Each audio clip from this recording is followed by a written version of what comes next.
एक सेठ अपने नगर का सबसे धनी और धार्मिक प्रवृत्ति वाला व्यक्ति था। सेठ के पास अधिक धन संपत्ति थी, किसी चीज की कोई कमी नहीं थी। वो बहुत ही सुखपूर्ण अपना जीवन अपने परिवार के साथ जी रहा था। सेठ और उसकी पत्नी शुरू से ही असहाय लोगों की मदद करते थे।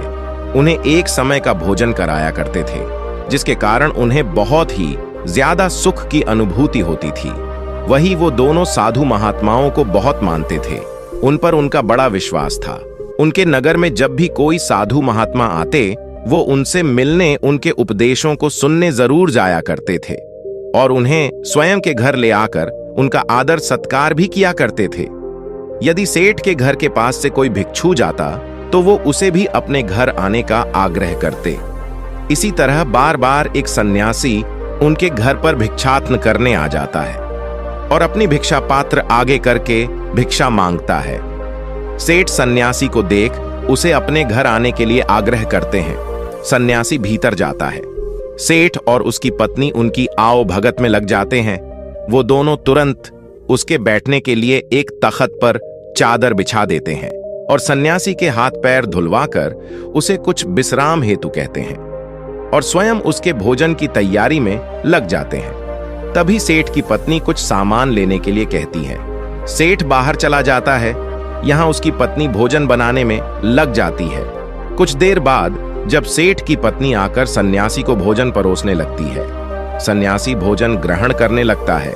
सन्यासी सेठ के घर के शांत वातावरण और उसके घर का स्नेह देखकर उसकी पत्नी से बड़ी ही विनम्रता से पूछता है कि माता, आपके परिवार में कौन कौन है?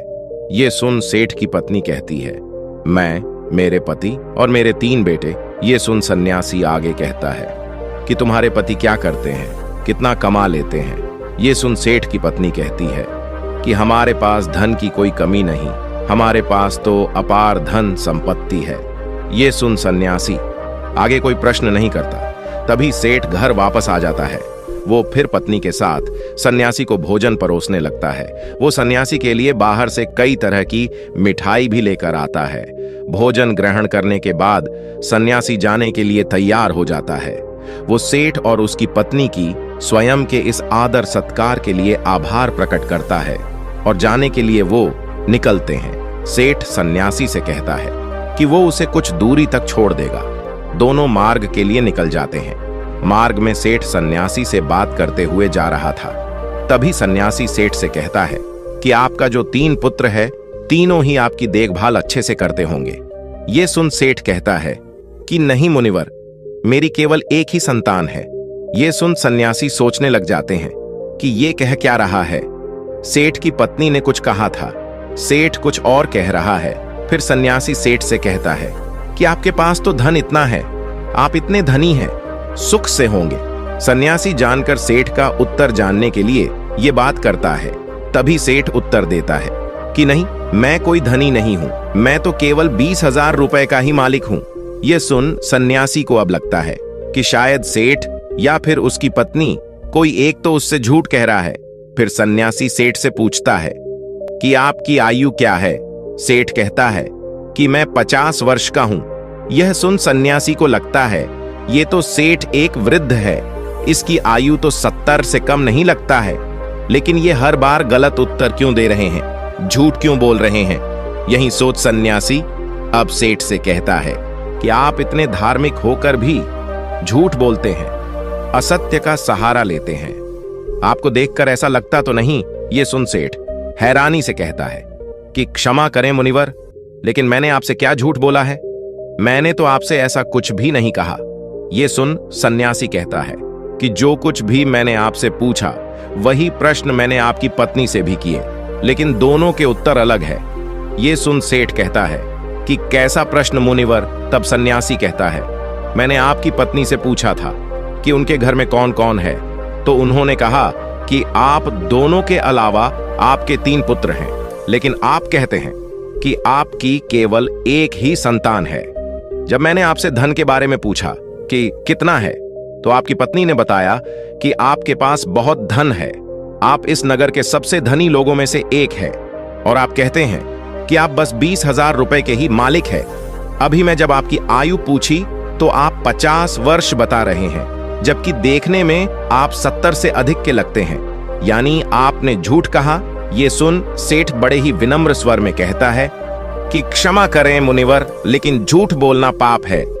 तो भला मैं आपसे झूठ क्यों बोलूंगा, और वो भी आप जैसे महात्मा से, जिन्हें मैं इतना मानता हूं।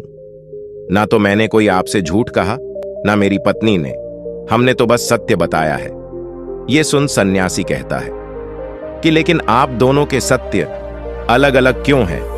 ये सुन सेठ कहता है कि ये सत्य है कि मेरे 3 पुत्र हैं, लेकिन जो मेरी आज्ञा का पालन करता है वो केवल मेरा एक ही पुत्र है।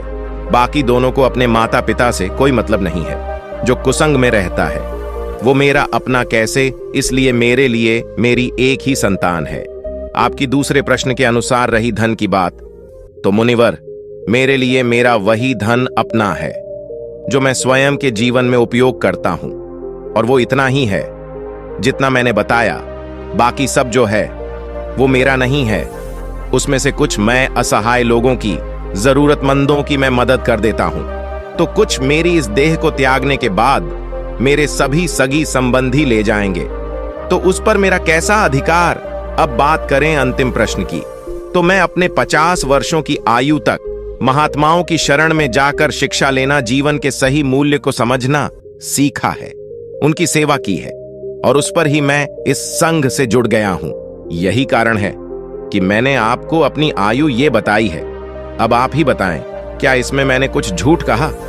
ये सुन सन्यासी को अब सेठ की पूरी बात समझ आ जाती है, और वो कहते हैं कि क्षमा करें, मुझे पहले आपके विषय में जान लेना चाहिए था, स्वयं के भीतर आपकी झूठी छवि बनाने से पहले। और तब सन्यासी सेठ की बात का मान रखते हुए आगे बढ़ जाता है, और सेठ पुनः अपने घर लौट जाता है। अतः किसी के प्रति अपना नजरिया बनाने से पहले, प्रतिक्रिया देने से पहले सामने वाले की बातों को भी पूरा सुन लेना चाहिए। एक बार व्यक्ति किसी महात्मा के आश्रम में बैठ उनके उपदेशों को सुन रहा था। तभी वो महात्मा से कहता है कि मुनिवर, आप सभी संत महात्मा हमें चिंता से जुड़े कई उपदेश देते हैं। क्या आप हमें कोई ऐसा हथियार नहीं बता सकते जिसके द्वारा हम चिंता को स्वयं के जीवन से निकाल कर फेंक ही दें? चिंता में ऐसा क्या है जो व्यक्ति को बर्बाद कर देती है? क्योंकि एक तनावरस व्यक्ति इतना परेशान हो जाता है कि सब कुछ वो गवा देता है। ऐसा आखिर क्यों होता है? उस व्यक्ति की बात सुन महात्मा कहते हैं कि चिंता एक ऐसी मानसिक समस्या है जो यदि व्यक्ति को पकड़ ले तो उसे डुबो देती है। उसे केवल स्वयं से मुक्त कर ही आप सुखी रह सकते हैं, और ये तब होता है जब आप स्वयं को मजबूत कर लें। आपको केवल बस ये समझना है कि स्थिति चाहे कैसी भी हो, हमें उस समय तनाव में नहीं आना है, घबराना नहीं है, बल्कि स्वयं को भीतर से मजबूत रखना है। यदि आपने अपने भीतर हौसला रखा है तो कोई चिंता आपका कुछ नहीं बिगाड़ सकती।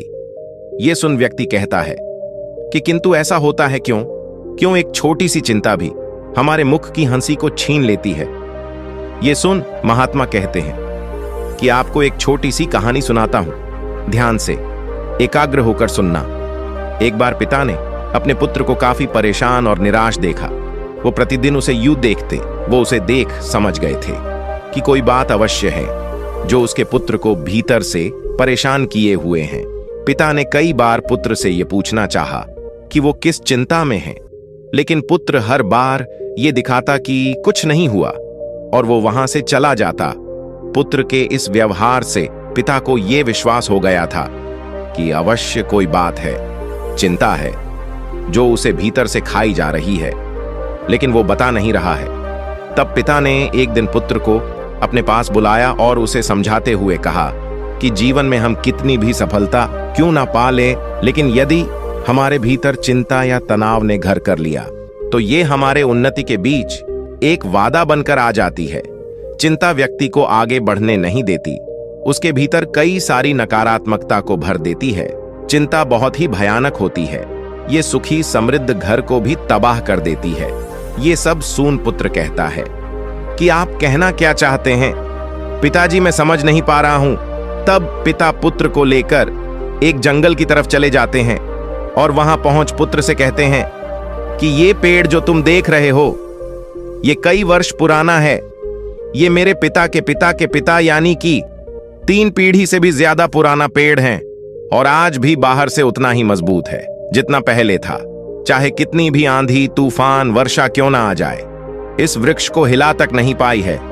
यही नहीं, इस पर न जाने आज तक कितने पेड़ भी टूट कर गिर गए हैं। बिजली गिर गई है, लेकिन ये पेड़ फिर भी नहीं गिरा, वहीं पर खड़ा है पूरी मजबूती के साथ। ये सब सुन पुत्र पिता से कहता है कि लेकिन ये सब आप मुझसे क्यों कह रहे हैं।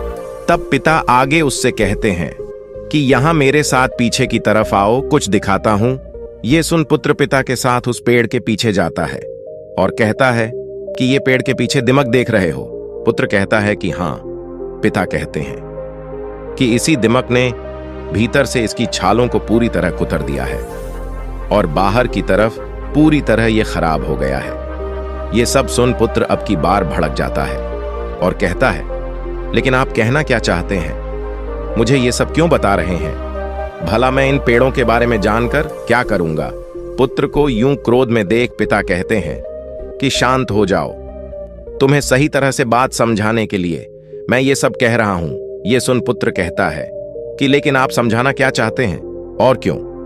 तब पिता कहता है कि जिस प्रकार ये पेड़ किसी भी आंधी, तूफान, बारिश या फिर बिजली के गिरने पर भी नहीं गिरा, लेकिन एक दिमक ने इसे कमजोर कर दिया और इतने वर्षों से खड़े इस पेड़ को आज गिरने के लिए मजबूर कर दिया, उसी प्रकार व्यक्ति के भीतर बैठी चिंता उसके पतन का, तबाही का कारण बन जाती है।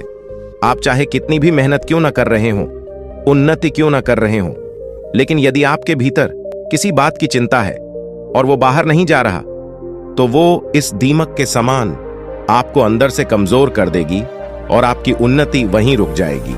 एक चिंता आपसे सब कुछ छीन लेगी। इसलिए स्वयं को कभी इतना तनाव में मत लाओ कि आप स्वयं के आगे ही कमजोर पड़ जाओ। पिता की ये सब बात सुन पुत्र कहता है, लेकिन ये सब जानकर कोई थोड़ी करता है, परिस्थिति ऐसी हो जाती है। तब पिता आगे कहते हैं कि परिस्थिति चाहे कैसी भी हो, चिंता करने से, तनाव में आने से क्या वो सही हो जाएगी? नहीं। चिंता करना, परेशान हो जाना किसी भी समस्या का हल बिल्कुल नहीं है। जब आपको कोई मार्ग ना दिखे तो कुछ समय के लिए शांत होकर एक जगह बैठ जाओ, खुद को समय दो और फिर सोचो कि किस तरह इस कठिन समय से निकला जा सकता है। कोई भी समस्या इतनी भी बड़ी नहीं होती कि उसका हल ना हो। हर समस्या अपने साथ हल लेकर आती है। तुम्हारी समस्या का भी होगा, बस जरूरत है तो कठिन समय में स्वयं को साहसी बनाने की। पिता की इस बात को सुन पुत्र को उनकी हर बात का सही अर्थ समझ आ जाता है कि वो उसे कहना क्या चाह रहे हैं। इस कहानी को पूरा करके महात्मा कहते हैं, क्या अब तुम समझे कि एक छोटी सी चिंता भी आपके जीवन को कितना प्रभावित करती है? ये सुन व्यक्ति कहता है कि जी मुनिवर। महात्मा आगे कहते हैं कि चिंता, दुख, तनाव सब हमें कमजोर करते हैं। हमें इन्हें स्वयं के जीवन से पूरी तरह त्याग देना चाहिए और जो ऐसा कर लेते हैं वो स्वयं जीवन में सदैव खुश रहते हैं। जीवन में परिस्थिति चाहे कोई भी हो, समय कभी एक सा नहीं होता, हमेशा बदलता है। बस अपने सुख के पल को स्मरण करके उसे दुख में साहस का हथियार बना लो। ये चिंता कुछ नहीं बिगाड़ पाएगा, लेकिन यदि इस चिंता में आप घिर गए तो कभी भी उन्नति नहीं कर पाओगे। इसलिए कभी व्यक्ति को व्यर्थ की चिंता में नहीं आना चाहिए। जो वर्तमान में हो रहा है उस पर ध्यान दें, अपना काम करें, बाकी सब छोड़ दें और धैर्य रखें। ये समय भी कब निकल जाएगा आपको पता ही नहीं चलेगा। महात्मा की बात सुन व्यक्ति को उसके प्रश्न का सही उत्तर मिल जाता है और वो गुरु को प्रणाम कर वहां से चला जाता है। अतः चिंता व्यक्ति के जीवन की सभी खुशियां, सुख, समृद्धि छीन लेती है। इसलिए व्यर्थ में इन सब में नहीं पड़ना चाहिए। स्वयं को चिंता मुक्त रखें, तभी आप जीवन में खुश रह सकते हैं। आशा करते हैं ये बात आप समझे होंगे। तो दोस्तों, आज के वीडियो में बस इतना ही। उम्मीद है आपको यह वीडियो पसंद आई होगी। अगर पसंद आई होगी तो वीडियो को एक लाइक करना मत भूलिएगा। ओम बुम बुधाय नमः, ओम बुम बुधाय नमः, ओम बुम बुधाय नमः।